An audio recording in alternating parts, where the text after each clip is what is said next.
ತೆಗಿ ಮಾಡ್ತಾರೆ ಮೇಲೆ. ಗಣೇಶ ಹಬ್ಬಕ್ಕೆ ಅತಿ ಸಂಭ್ರಮದಿಂದ ಗಣೇಶನನ್ನ ಬರಮಾಡಿಕೊಂಡು ಭಕ್ತಿ ಭಾವದಿಂದ ಪೂಜಿಸಿ ನಿಗದಿತ ಸಮಯಕ್ಕೆ ಸೂಕ್ತ ಸ್ಥಳದಲ್ಲಿ ವಿಸರ್ಜನೆ ಮಾಡುವುದು ಪದ್ಧತಿ ಇದೆ.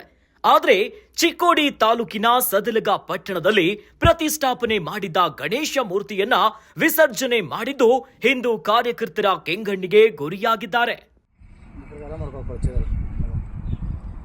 ಹೌದು, ಇಲ್ಲಿಯ ಮೂರ್ತಿಯನ್ನ ನದಿಗೆ ವಿಸರ್ಜನೆ ಮಾಡಲು ಮುಂದಾದಾಗ ಕೆಲವು ಪರಿಸರವಾದಿಗಳು ನದಿಯ ನೀರು ಕಲುಷಿತ ಆಗುವುದು ಬೇಡ, ಬೇರೆ ಸ್ಥಳದಲ್ಲಿ ನಾವು ವಿಸರ್ಜನೆಯನ್ನ ಮಾಡ್ತೇವೆ ಎಂದು ಹೇಳಿ ತೆಗೆದುಕೊಂಡು ಹೋಗಿ ತಿಪ್ಪೆಗೆ ಬಿಸಾಕಿದ್ದು ಕಂಡು ಬಂದಿದೆ.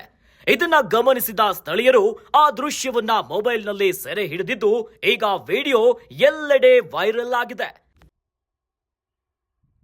ಈ ಕಾರ್ಯಕ್ಕೆ ಹಿಂದೂ ಕಾರ್ಯಕರ್ತರು ಆಕ್ರೋಶವನ್ನ ಹೊರಗಾಕಿದ್ದಾರೆ. ಇಂತಹ ಕೃತ್ಯ ಹಿಂದೂ ಧರ್ಮಕ್ಕೆ ಅವಮಾನ ಮಾಡಿದಂತಿದೆ. ಕೂಡಲೇ ಅಂತವರ ವಿರುದ್ಧ ಕ್ರಮವನ್ನ ಕೈಗೊಳ್ಳುವಂತೆ ಆಗ್ರಹಿಸಿದ್ದಾರೆ.